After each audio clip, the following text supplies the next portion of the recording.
why do we still need feminism today? This is a question that keeps reoccurring in conversations that I might have when talking about politics, society, or anything to do with gender equality, obviously. And while I understand where that question might be coming from, given that we live in a society and in a country that is very privileged in that aspect and many others, it still implies that we've resolved the issue of gender inequality, not just in this country, but in a variety across a global scale. I'm here to unpack that implication in a more quantitative way.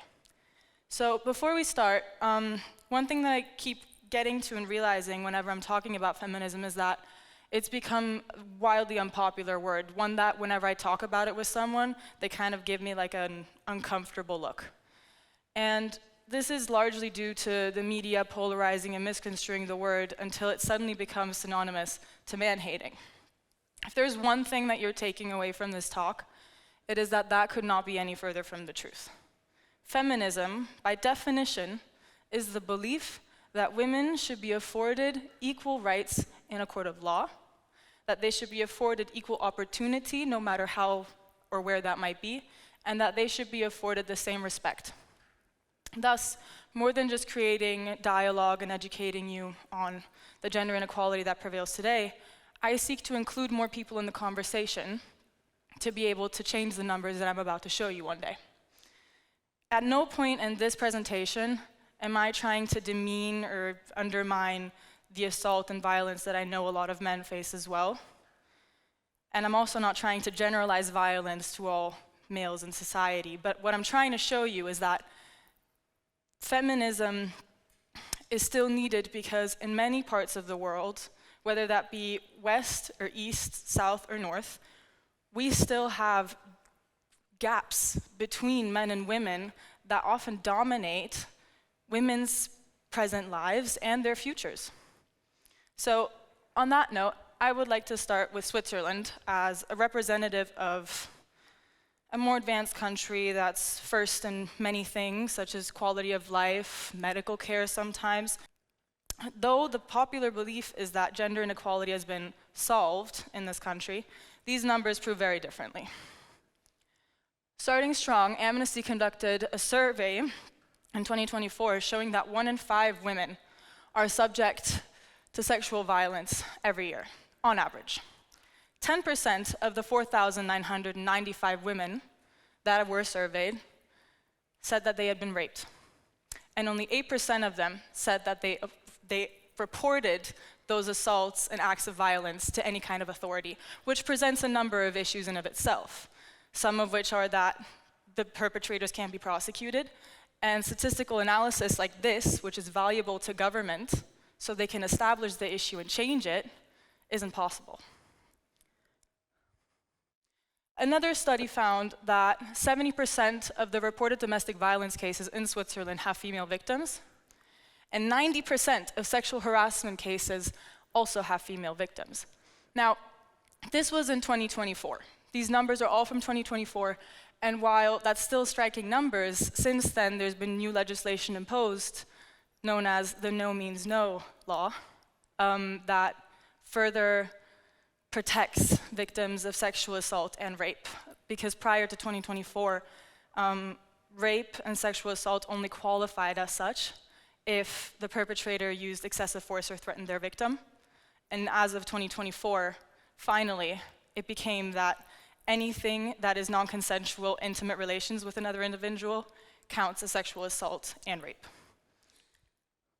Then a study conducted by the Swiss National Broadcasting System, Swissinfo, saw that there is still an 18% wage gap to this day. This is 2025, this is no longer 2024.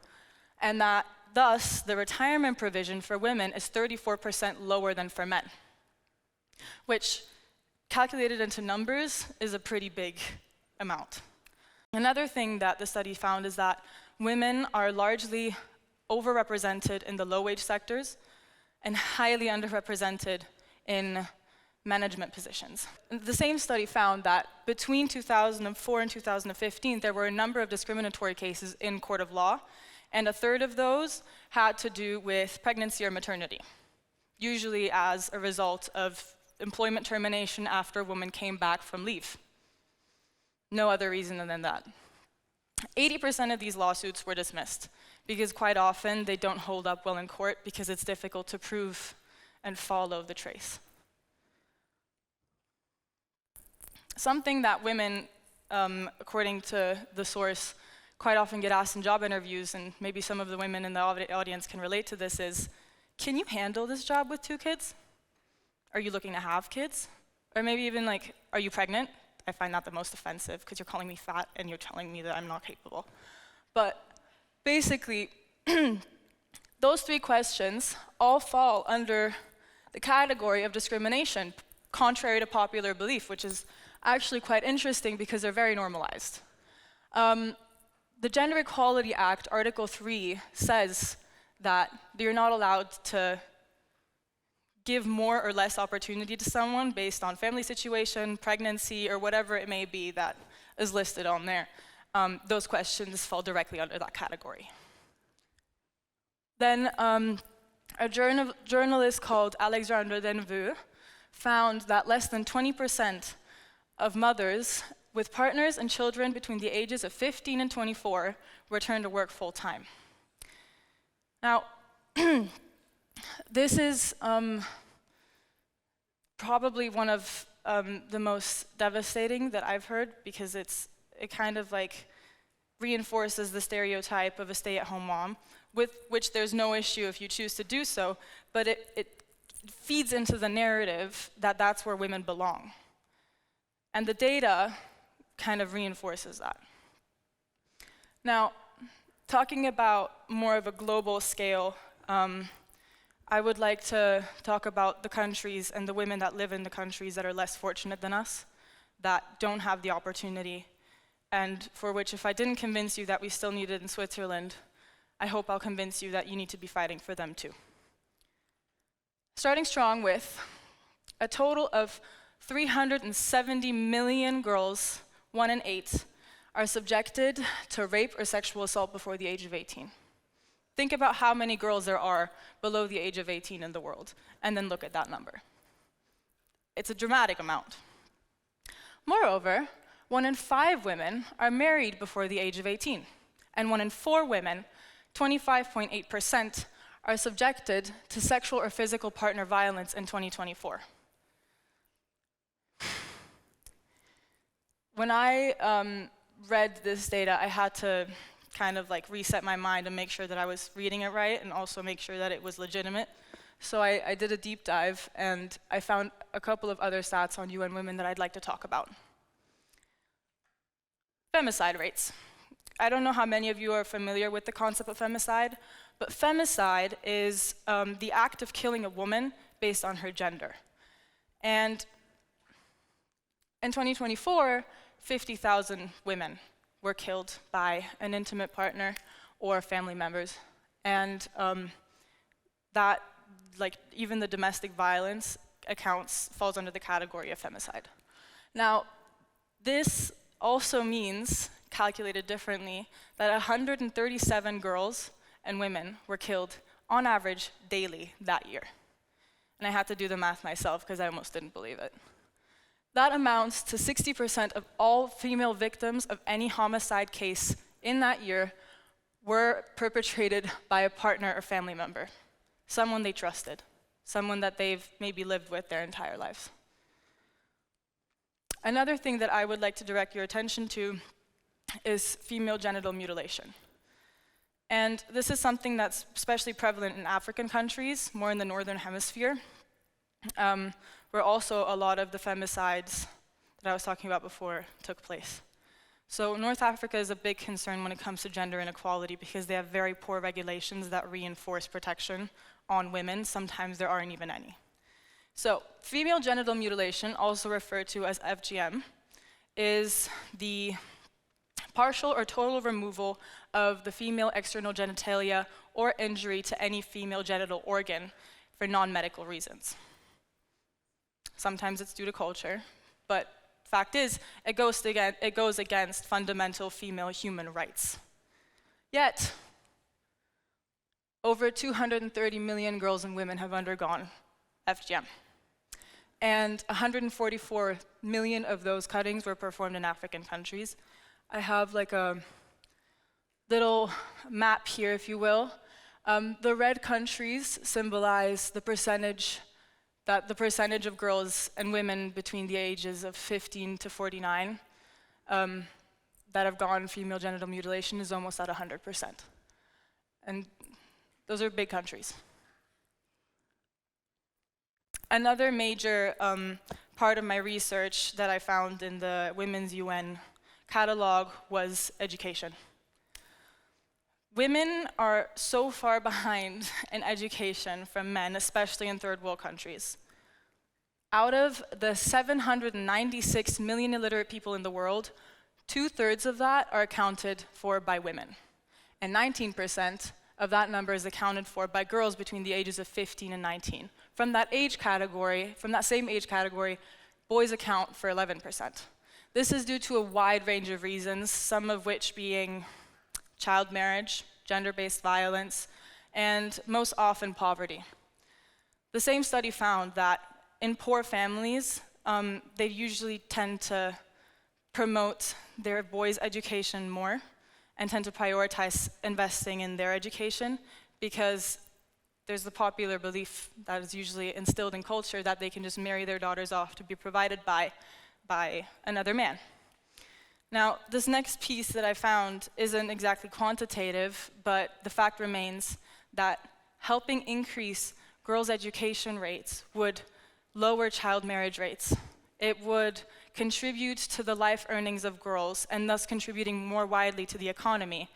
And most importantly, it would stop the narrative or maybe help reshape the narrative of girls being invaluable or less valuable to societies as individuals. 49%, so less than half of the countries in the world, have achieved gender parity, gender equality, in primary education. That rate goes down as we go up in education level. So it's 42% for lower secondary education, and it's 24% for higher secondary education. Now, this is the most prevalent and the greatest area of concern, I think, in terms of feminism and gender inequality, is Afghanistan. In Afghanistan, 2.2 million girls are out of education. When the de facto regime took over in 2021, that is one of the first things that they restricted girls of doing, next to many other things. But this access to education is a fundamental human right, and thus restricting anyone from being able to attend it is a crime. It falls under the category of an international crime, and nobody seems to be looking close enough to do anything about it. More than just the education, the government has also restricted freedom of movement. They have excluded women from public spaces, which includes attending gyms, going into parks, government-funded buildings, even a market. So basically, and I'm quoting UN Women here, they would preferably have women not leave the house at all. Have them not speak, they've restricted them speaking. They have banned all forms of political decision-making for women. They have banned the Women's Ministry of Affairs. And in this scenario, the most important, they've banned the female access to medical education. And this, in particular, has directly impacted the increase, like the dramatic increase in female mortality rates, because oftentimes male doctors aren't allowed to treat female patients, which leads to then an acute mental health crisis, as well as I said, increase in female mortality rates. But what I want to say is that if you're not going to sit here and maybe believe that in Switzerland or in other privileged countries we need feminism, then do it for them, because they can't have the education to be able to make a difference. We do. It is with great sorrow that I must say that, unfortunately, we haven't reached gender equality anywhere in the world.